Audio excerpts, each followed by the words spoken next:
Bonjour à tous. Voilà, très heureux de se retrouver ce matin et de retrouver le local de l'église. C'est dommage parce que vous n'y êtes pas encore, mais je pense que ça va venir. Et en attendant, eh bien, on a voulu se réunir avec toute l'équipe de louange pour avoir un peu plus d'instruments que sur les dernières vidéos. Et ça nous fait du bien de jouer ensemble, d'être là ensemble. On voudrait vous communiquer un message ce matin, c'est que la présence de Dieu, c'est ce qu'il y a de meilleur pour nous. Amen. Et on veut vivre la présence de Dieu ce matin. On l'a constamment avec nous, mais c'est vrai que quand on est réunis ensemble pour le louer et l'adorer, cette présence, elle prend encore une autre dimension. J'espère que vous allez pouvoir ressentir sa présence devant vos écrans, là où vous êtes chez vous, et partager ce moment de bonheur avec nous. Que le nom du Seigneur soit béni.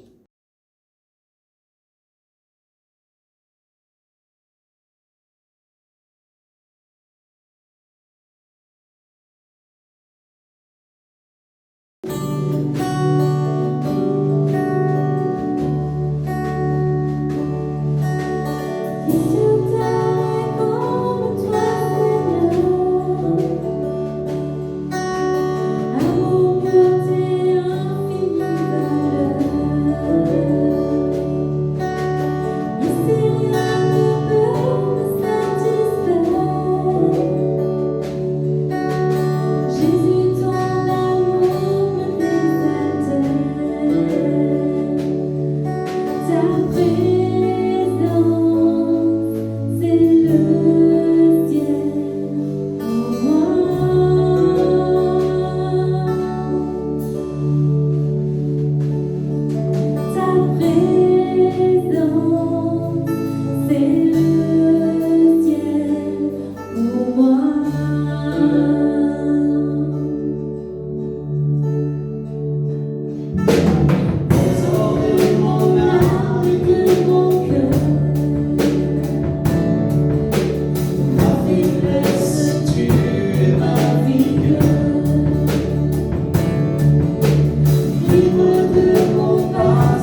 bon, Seigneur, d'être en ta présence ce matin, qu'il est bon de louer ton nom. Oui, Seigneur, nous nous réjouissons d'être là, dans ta présence, dans ton Église. À toi la gloire, à toi l'honneur, Seigneur. Amen. Amen. Voilà, c'est une joie pour moi de partager la parole avec vous ce matin. Et nous allons continuer dans cette série que nous avons commencée il y a quelques semaines de cela. Si mon peuple, point de suspension, en référence avec ce fameux texte que nous connaissons tous, 2 Chroniques 7-14, qu'on va lire maintenant. Je vous invite à le lire avec moi. 2 Chroniques chapitre 7, verset 14.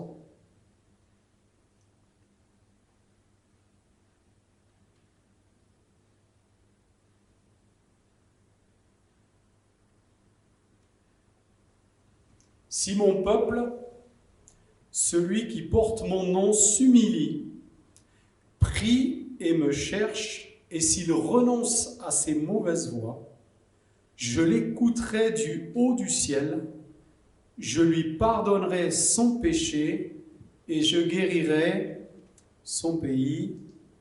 Amen. Nous avions vu en introduction 2 choses toutes simples. Nous ne devions pas sortir ce texte du contexte et prendre en compte que Dieu répond ici à une prière qui est formulée par Salomon au chapitre 6 pour la dédicace du temple. Et nous avions vu aussi qu'il ne fallait pas utiliser ce texte comme une formule magique. Dès que j'ai un problème ou qu'il y a une situation de détresse, alors 2 Chroniques 7-14, et je le récite, et j'essaye tant bien que mal de faire ce qu'il dit, et je vais être d'un seul coup délivré de mes problèmes. Dans la première partie, après l'introduction, nous avions vu qu'avant toute chose, Dieu veut que nous lui offrions nos vies. En quelque sorte, Dieu recadre Salomon en lui disant que sa maison, avant d'être le lieu où l'Éternel doit écouter son peuple, c'est le lieu où le peuple doit venir offrir sa vie en sacrifice. Du même coup, Dieu, qui comme toute personne sage, va préférer prévenir que guérir, il nous donne la solution. En offrant nos vies en sacrifice, en venant devant lui chaque jour et nous mettant à son service, nous ne connaîtrons pas des moments où nous aurons besoin de nous humilier et de revenir à lui, puisque nous serons toujours en communion avec lui. Dieu préfère prévenir que guérir. Et si le peuple d'Israël avait écouté Dieu, lorsqu'il dit « Venez dans ma maison pour offrir des sacrifices », il n'aurait pas eu plusieurs fois dans son histoire à s'humilier. Mais dans sa bonté, sa prévoyance aussi, Dieu savait que nous aurions des difficultés et que nous connaîtrions tous, à un moment donné de nos vies, un temps de désolation spirituelle. Et il nous donne, dans le verset 14, le chemin de la restauration spirituelle. Et c'est ce chemin de la restauration spirituelle sur lequel je voudrais qu'on s'attarde pendant les études qui vont suivre. S'humilier, prier, chercher sa face, se détourner de ses mauvaises voies, c'est en fait le parcours complet de la véritable repentance, ce dont nous avons besoin. S'humilier, c'est le départ. Nous parlons de la première étape uniquement ce matin de la repentance. Certaines personnes pensent que parce qu'ils se sont humiliés, ça y est, c'est réglé. Non. S'humilier, c'est le point de départ. J'ai une bonne nouvelle pour toi ce matin. En écoutant ce message, tu vas devoir laisser ton orgueil de côté et tu vas devoir accepter d'être humilié. Ah, tu n'as pas l'air de penser que c'est une bonne nouvelle. Pourtant, tu devrais te rappeler ce qu'on a vu avec les enfants la semaine dernière, où on a travaillé sur orgueil et humilité, et où on a dit que Dieu ne résiste pas à celui qui s'humilie, mais au contraire, il lui fait grâce. C'est pour ça que c'est une bonne nouvelle. S'humilier, nous l'avions dit, oui, mais pourquoi ? Et on a vu que surtout, il ne fallait pas qu'en ces temps particuliers, on soit tous en train de s'humilier pour faire disparaître le virus. Mais on doit s'humilier pour vivre une restauration spirituelle. Que le virus disparaisse ou pas, je veux vivre une restauration spirituelle. Je veux venir à nouveau offrir mon corps en sacrifice. Et si je me suis égaré, je ne peux pas revenir offrir mon corps sans d'abord m'humilier et passer par ce chemin de repentance. Pourquoi s'humilier pour cette restauration spirituelle? Et ce matin, nous allons voir en 3 points comment on doit s'humilier. Parce qu'on peut s'humilier, pleurer, se répandre par terre, faire beaucoup de, excusez-moi l'expression, de cinéma. Mais Dieu voit nos cœurs. Et l'important, c'est comment on s'humilie. Est-ce qu'on s'humilie d'une manière spirituelle? J'aimerais voir ces 3 points avec vous. D'abord, premier point, je dois m'humilier par rapport à la personne de Dieu. Dans Exode, au chapitre 34, nous lisons ceci. Exode, chapitre 34, et on va lire des versets 5 à 8.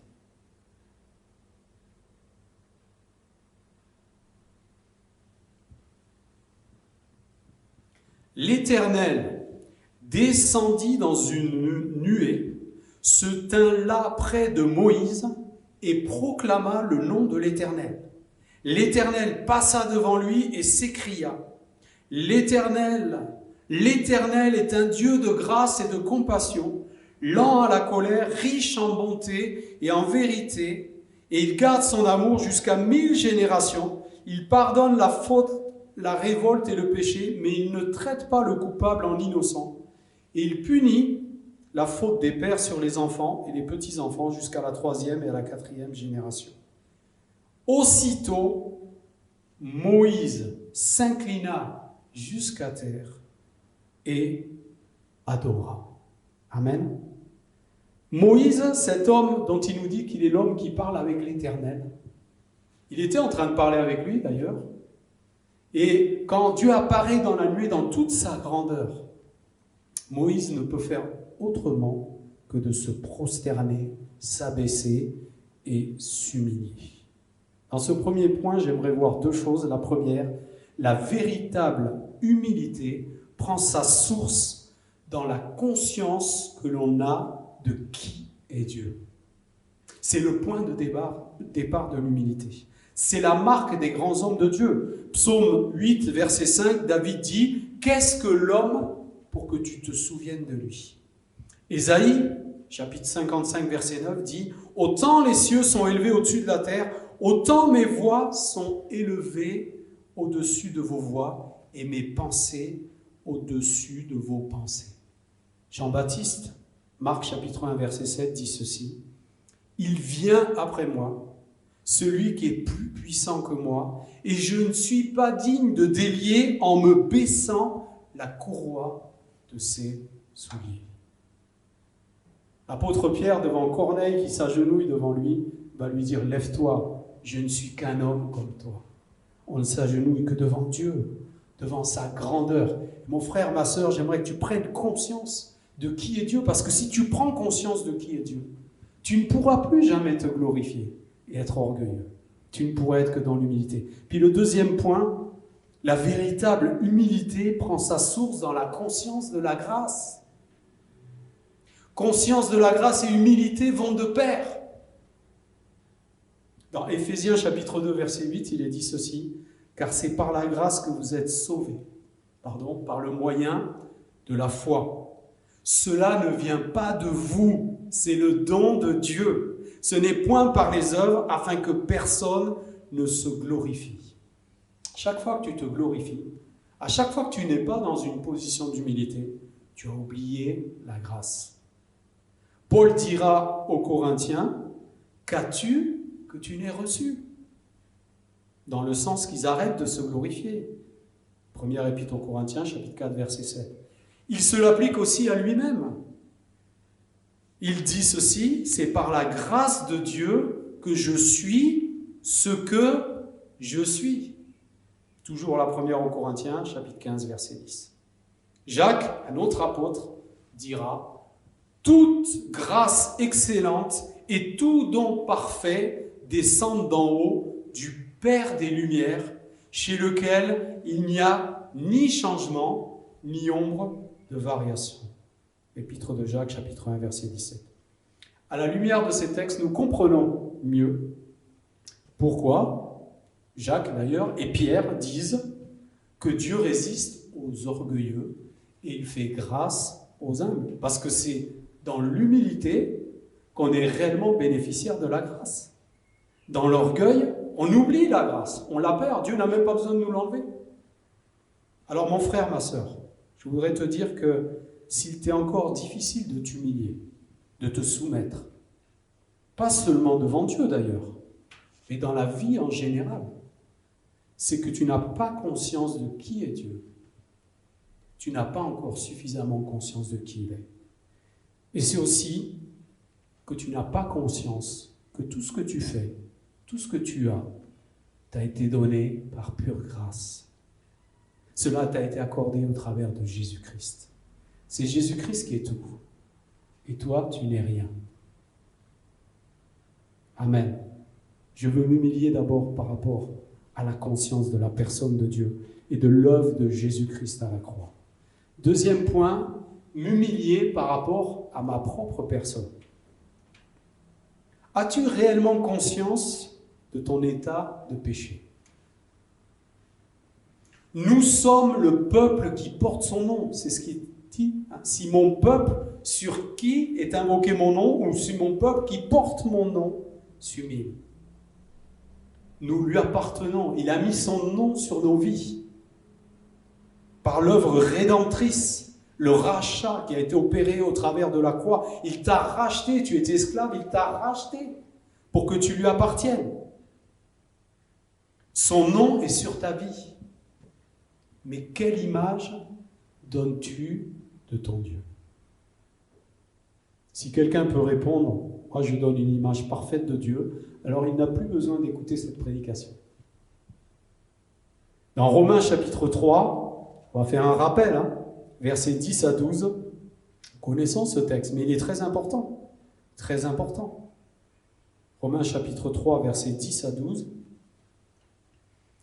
voilà ce que Paul nous dit, il n'y a pas de juste, pas même un seul. Aucun n'est intelligent, aucun ne cherche Dieu. Tous se sont détournés. Ensemble, ils se sont pervertis. Il n'y en a aucun qui fasse le bien, pas même un seul. Paul, lorsqu'il dit ça, il ne se met pas au-dessus des autres. Il se met dans le lot. Il dira lui-même à son stagiaire, son pasteur stagiaire Timothée, dans la première épître à Timothée au chapitre 1, verset 15, il lui dira ceci, « Jésus-Christ est venu dans le monde pour sauver les pécheurs, dont je suis le premier. » Et notez qu'il dit « je suis », parce qu'il aurait pu dire « j'étais ». À l'époque où il persécutait les chrétiens, où il a fait tout le mal qu'il a fait, évidemment que Paul avait conscience de ce que c'était le péché. Mais il dit, le pécheur que je suis, l'apôtre Paul, lui, sur qui nous prenons exemple. Il dit, je suis le premier des pécheurs. Quelle humilité. Je pense à David, lisons ensemble le psaume 51. Vous savez ce qui est arrivé à David?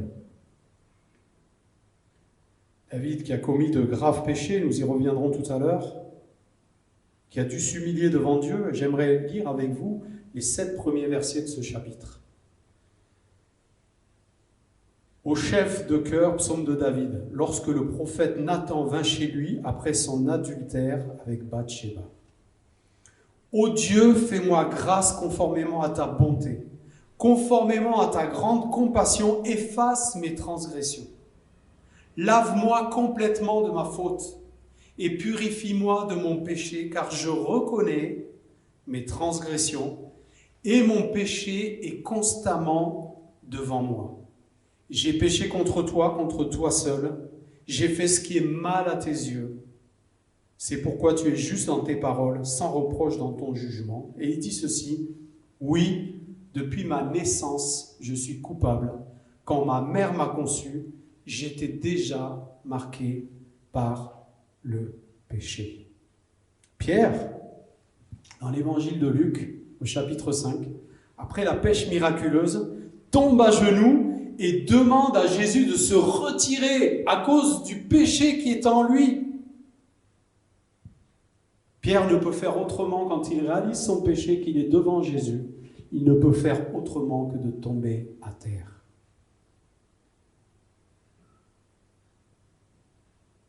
On peut avoir parfois un sentiment de honte quand nous pensons aux pensées d'orgueil que nous avons pu avoir, au lieu de nous humilier. Et comme Pierre, nous prosterner devant Dieu à cause de nos péchés. Alors mon frère, ma sœur, je voudrais te dire que s'il t'est encore difficile de t'humilier, et encore une fois, pas seulement devant Dieu, mais dans la vie en général, c'est que tu n'as pas encore pris conscience de qui tu es vraiment. Tu as encore une trop haute opinion de ta personne. Et cette haute opinion de ta personne va te rendre comme les pharisiens, qui étaient incapables de se repentir et de s'humilier parce qu'ils pensaient être bien. Oui, le Seigneur veut que tu t'humilies. Et si tu ne t'humilies pas devant Dieu, eh bien tu seras amené un jour ou l'autre à le faire par le brisement. Je l'ai vécu personnellement. J'ai vécu des années d'orgueil où je pensais ne pas être orgueilleux. Vous savez, quand on regarde sa vie en arrière, on découvre qu'il y a des choses qu'on ne pensait pas, mais en fait, elles étaient là. Et Dieu m'a brisé par des circonstances. Il m'a réellement brisé, il m'a mis à terre pour que je m'humilie, et je le bénis de m'avoir brisé. Parce que ça m'aide à être dans une position d'humilité, même si je ne suis pas en train de vous dire que je suis parfait dans l'humilité, j'ai beaucoup de progrès à faire. Troisième et dernier point, il est important de s'humilier aussi par rapport à quelque chose de précis. On peut tomber à terre comme Pierre et dire « Seigneur, je suis pécheur ». C'est bien, mais à des moments, il faut s'humilier pour des choses précises. Dans 2 Corinthiens chapitre 7, verset 13, on en a parlé, Dieu donne 3 situations qui doivent pousser le peuple à s'humilier et commencer ainsi le chemin complet vers la restauration. Première hypothèse, la pluie qui a cessé. Deuxième, l'invasion des sauterelles. Et troisième, une épidémie de peste. Vous vous rappelez, on en a parlé. Eh bien, on retrouve ces choses. Pierre, s'il s'est agenouillé au moment de la pêche miraculeuse, qu'il a réalisé qui était Jésus, il est tombé en disant « je suis pécheur », c'était sa première repentance. Mais Pierre va connaître un peu plus tard, vous le savez, l'humiliation. Au moment du reniement. Et là, c'est l'image, je crois, des chrétiens occidentaux du XXIe siècle. Devant le prix à payer, Pierre a reculé jusqu'à renier Jésus. Et je crois qu'aujourd'hui, dans notre monde occidental, où nous avons tout à disposition, eh bien, il y a cette terrible difficulté pour les Occidentaux à renoncer à tous leurs biens matériels, à tout leur confort. Et à cause de cela, eh bien, ils renient Dieu pour s'attacher aux choses du monde. L'image de Pierre qui s'humilie, c'est vraiment l'image de l'Église qui ne renonce pas, qui ne fait plus aucun sacrifice, qui est dans un confort total, dans une routine. Et je crois que ce temps de confinement nous a fait réaliser plusieurs choses. Et ma seule crainte, c'est qu'on oublie tout quand tout va redevenir normal. Oui, la pluie a cessé de tomber sur un peuple qui vit dans son confort et qui ne renonce plus à rien pour Dieu. Un peuple qui n'est plus prêt au sacrifice. Un peuple qui fait bien attention à son confort personnel, à son emploi du temps, à sa petite vie chérie, mais qui n'est plus prêt à se sacrifier. à renoncer à des choses importantes pour Dieu. Nous avons cité aussi le psaume 51 tout à l'heure. David a été amené à se repentir pour des choses bien précises. Ce n'était pas une repentance comme ça, je suis pécheur. Non, il y avait des choses, des actes précis qu'avait commis David. Et en fait, David, c'est l'image de celui qui avait laissé les sauterelles envahir son cœur. Les sauterelles, ça représente toutes les choses du monde qui viennent et qui envahissent nos cœurs. L'esprit du monde a envahi sa vie, non content d'avoir déjà négligé le commandement de Dieu à l'origine qui disait que l'homme prendra sa femme et ils deviendront une seule chair. On sait que David avait déjà plusieurs femmes. Mais non seulement il a fait ça, mais en plus, il est allé prendre la femme de quelqu'un qui, lui, avait respecté le commandement de Dieu, qui n'avait qu'une seule femme. Il est allé prendre sa femme et il l'a forcé à coucher avec lui. Et il a commis l'adultère. Oui, mes amis, à chaque fois que nous laissons les sauterelles envahir nos cœurs, nous le savons, la parole de Dieu nous parle d'adultère spirituel. Combien sont dans l'adultère spirituel? Combien ont des vies partagées? Combien ont fait des compromis? Combien sont capables d'accepter des choses? Et vous savez, l'adultère, Julien nous en a parlé dernièrement. L'adultère, ce n'est pas simplement l'acte, c'est la convoitise des yeux. Il nous a rappelé ce que Jésus dit à ce propos. Combien d'adultères aujourd'hui, même d'adultères sur le plan de la sexualité dans le peuple de Dieu, à cause de la convoitise des yeux, et tout ce que les différents écrans que nous possédons nous permettent de voir d'impur et de malsain. Je ne parlerai pas du meurtre et de la violence, puisque David devait aussi se repentir pour un meurtre. Mais nous nous sommes habitués à voir des meurtres, du sang, des choses violentes à la télévision.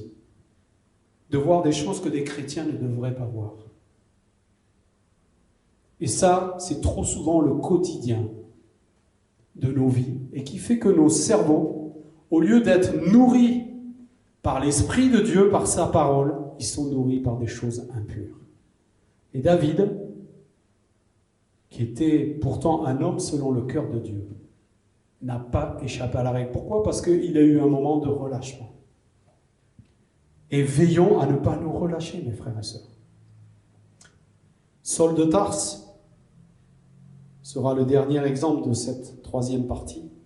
Saul de Tarse va devoir tomber à terre et s'humilier devant Jésus sur le chemin de Damas. Amen. Jésus est plus fort, Dieu est plus fort que nous. Et à un moment donné, il nous met à terre. La peste, l'épidémie de peste, je l'ai dit dans l'introduction, ça peut représenter le péché, le manque d'obéissance au sein du peuple de Dieu. Nous voyons ici que l'orgueil, la désobéissance ont mené Saul de Tarse dans un égarement terrible. Parce qu'il pensait servir Dieu et en fait, il lui désobéissait. Mais moi, je vais vous dire ici une chose. Paul n'avait pas d'excuse. Paul n'avait pas d'excuse, puisque la Bible nous dit qu'il était un disciple de Gamaliel. Et nous savons ce qu'a dit Gamaliel vis-à-vis des chrétiens. Lui qui était une sommité dans la hiérarchie religieuse juive, il avait dit clairement, vis-à-vis des choses qui étaient préconisées pour persécuter les chrétiens, il avait dit, mais si cela est de Dieu, si cela, n'est pas de Dieu, cela va s'éteindre tout seul. Mais si jamais cela est de Dieu, nous prenons le risque de combattre contre Dieu. À chaque fois que tu désobéis, à chaque fois que tu es dans l'insoumission, tu combats contre Dieu. Tu combats contre Dieu lui-même. Même si tu es dans l'insoumission vis-à-vis de ton patron au travail, c'est contre Dieu que tu combats. Saul plutôt, à ce moment-là, il s'est égaré. Et il pensait mener le combat de Dieu. Il y a un deuxième écueil dans son attitude. C'est qu'on voudrait mener le combat à la place de Dieu. Vous croyez que Dieu avait besoin de Paul? Si jamais, effectivement, ces chrétiens avaient été dans un chemin d'égarement, est-ce que Dieu avait besoin de de Saul de Tarse pour s'en occuper. Aujourd'hui, je crois que le peuple de Dieu, c'est trop souvent les compromis, le matérialisme prime dans nos vies, souvent. Nous sommes dans un pays d'insoumis. Nous le voyons dans cette période de crise. Je pense qu'on est un des seuls pays où on n'arrive pas à former une unité nationale. Alors que tout va mal, on n'est même pas capable de s'entendre. L'insoumission, on a parlé dernièrement de l'individualisme. Combien les chrétiens sont individualistes. J'ai été touché de ce qu'un jeune que je connais, avec qui je fais du soutien scolaire, qui n'est pas un chrétien. Vous savez ce qu'il a fait? Il a été mis en chômage partiel. Et comme il n'avait rien à faire, il est allé comme bénévole faire des visites dans les maisons de retraite, donner à manger aux personnes âgées qui sont confinées dans leur chambre. Et j'ai dit, mais c'est extraordinaire. Où étaient les chrétiens pendant ce temps, qui ont été mis en chômage partiel, etc. Nous sommes dans une société individualiste. L'orgueil, les apparences. Ah, ça, avoir des likes, ça nous plaît. Avoir une belle photo de profil, ça nous plaît. Voilà ce qui nous intéresse. Mais c'est là que vit un véritable enfant de Dieu. La flatterie ne nous intéresse pas. Combien voit-on aussi de querelles, de rivalités, de jalousie, et parfois même de mensonges au milieu du peuple de Dieu. Dans le 2e livre des Rois, au chapitre 22, nous voyons que Josias va déchirer ses vêtements quand il découvre que la parole de Dieu a été oubliée par lui et par son peuple pendant des années. Et vous savez, il va déchirer sa veste, il va s'humilier, il va ordonner qu'on s'humilie. Vous savez quel âge il a quand il fait ça? 18 ans. Ça peut encourager les ados qui nous écoutent, les jeunes. Pas besoin d'être un chrétien affermi pour s'humilier et mettre de l'ordre dans ta vie. Est-ce que tu n'as pas oublié les bases, mon frère, ma soeur? Les bases que donne la parole de Dieu. Est-ce que tu n'as pas oublié les commandements de Dieu pour aller vivre comme ce monde nous le dit, au lieu d'écouter la voix du Maître? Oui, tu as besoin de t'humilier ce matin, mon frère, ma soeur. J'aimerais qu'on puisse prier ensemble. Que tu puisses réellement t'humilier devant Dieu ce matin. On va fermer nos yeux, on va prier ensemble. Et j'aimerais vous rappeler ce qu'il est dit dans l'Épître aux Philippiens au chapitre 2. Pendant que vous avez les yeux fermés, je vais le lire. J'aimerais que vous gardiez les yeux fermés vraiment et que vous écoutiez ce texte. Parce que celui qui nous demande de nous humilier, il s'est lui-même humilié. D'abord, premièrement. Et nous n'avons rien à lui dire. Il nous a donné un exemple parfait. Voici ce qu'il est dit. Ayez les sentiments qui étaient en Jésus-Christ. Dans ma version, que votre attitude soit identique à celle de Jésus-Christ. Lui, qui est de condition divine, il n'a pas regardé son égalité avec Dieu comme un butin à préserver, mais il s'est dépouillé lui-même en prenant une condition de serviteur, en devenant semblable aux êtres humains. Reconnu comme un simple homme, il s'est humilié lui-même en faisant preuve d'obéissance jusqu'à la mort, même la mort sur la croix. Nous restons les yeux fermés. Le verbe, le mot pour dépouiller, c'est un mot grec qui veut dire se vider, être réduit à néant. La racine du mot, c'est kénos, qui signifie vide. Jésus s'est vidé de lui-même. Il a renoncé à son égalité avec Dieu. Que vas-tu faire ce matin? Que vas-tu faire ce matin devant une telle attitude du Sauveur? J'aimerais te dire que pour entamer ce temps de restauration spirituelle, il faut que tu passes par cette première étape et que tu puisses présenter ta vie comme un vase vide. Si tu t'humilies, le vase se vide. Tu n'es plus rien devant Dieu et Dieu va pouvoir remplir ton vase. Amen. Tu ne peux pas faire le vide sans t'humilier, mon frère, ma soeur. Il faut que tu t'humilies. Le fait de t'humilier va créer ce vide afin que Dieu remplisse ta vie. Est-ce que tu veux que Dieu remplisse ta vie ce matin? Prosterne-toi devant lui. Mets-toi à genoux devant lui, comme Pierre, comme Paul, comme tous ces exemples que nous avons vus. Alors, quand tu auras fait cela, tu vas pouvoir commencer à prier, tu vas pouvoir commencer à chercher sa face, tu vas pouvoir te détourner de tes mauvaises voies. Mais d'abord, il faut que tu t'humilies ce matin. Amen. Oui, nous prions ensemble. Seigneur, je te rends grâce et je te bénis pour ta parole. Seigneur, bénis ton peuple, oui, ce peuple sur qui est invoqué ton nom, ce peuple qui porte ton nom ici à Colomiers. Je prie, Seigneur, que tu le visites par le Saint-Esprit, que tu nous amènes à l'humilité spirituelle, pas une humilité émotionnelle, pas une humilité qui est fournie par notre intelligence propre, mais que tu puisses nous ouvrir les yeux sur qui tu es vraiment, combien tu es grand, et combien nous ne sommes rien à côté de toi. Que tu puisses aussi, comme tu l'as fait en envoyant Nathan parler à David.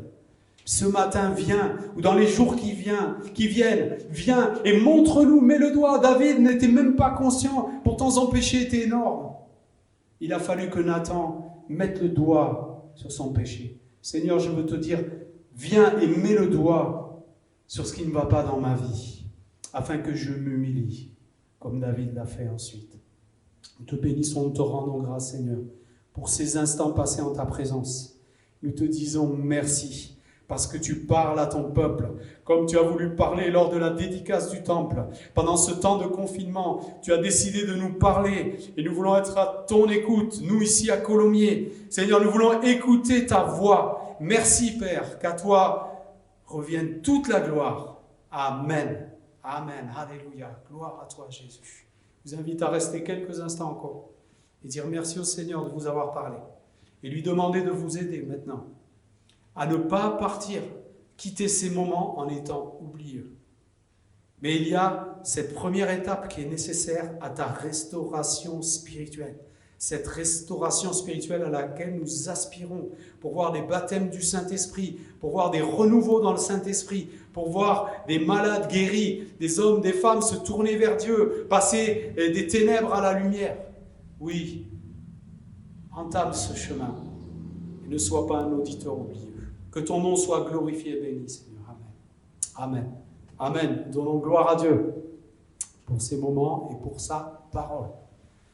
Je termine rapidement avec les annonces. Je vous transmets les salutations du couple Novaire, Francis et Chantal Novaire. Certains se souviennent qu'on a eu Francis pendant un week-end d'église. Il vous salue. J'ai eu l'occasion d'intervenir sur une réunion de jeunesse dans son église et il m'a dit « Tu salueras bien les chrétiens de Colomiers ». Donc je le fais. Nous aurons juste après le culte une visioconférence pour ceux qui se sont inscrits. Juste après le culte, on pourra partager un moment ensemble, comme on l'a fait il y a 15 jours et la semaine dernière avec les enfants. Il y aura aussi à 14h une réunion en visioconférence pour les ados. Si vous n'avez pas eu les renseignements, voyez auprès de Julien ou Isabelle. Pour cette semaine, les rendez-vous habituels du mardi soir, 19h30 et 20h30 sur notre chaîne YouTube.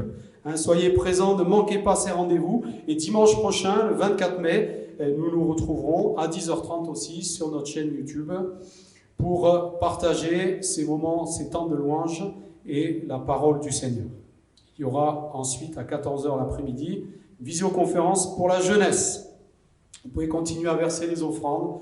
Toujours même chose, rendez-vous sur le site, onglet en haut à droite, nous soutenir. Vous pouvez aussi les déposer dans la boîte aux lettres de l'église. Pour la banque alimentaire, nous comptons sur vous. J'ai fait les colis avant-hier et ça a bien baissé. Donc on compte sur vous pour réalimenter les stocks. Vous allez recevoir les informations. Merci pour votre générosité. Il n'a manqué de rien depuis le début du confinement. Et vraiment, on vous dit un grand merci pour les familles qui sont soutenues. Bonne semaine à tous. Que Dieu vous aide. Méditez bien les paroles que vous avez entendues ce matin. Qu'on soit dans cette attitude d'humilité, que ce ne soit pas des moments spéciaux où on s'humilie parce qu'il y a eu tel, mais que ce soit une attitude permanente, cette attitude d'humilité. Que Dieu nous aide, que Dieu nous vienne en secours. Amen. À lui soit toute la gloire. Merci Seigneur pour ces instants. Je te bénis et je te confie ta parole afin qu'elle prenne du fruit maintenant dans les cœurs de chacun. Et je te remets tous mes bien-aimés, je te remets ma propre vie. Garde-nous dans ce temps, Seigneur. Garde-nous d'abord près de toi et puis garde-nous par rapport aux événements qu'il y a dans notre pays. Merci, Seigneur, qu'à toi soit toute la gloire. Amen. Amen.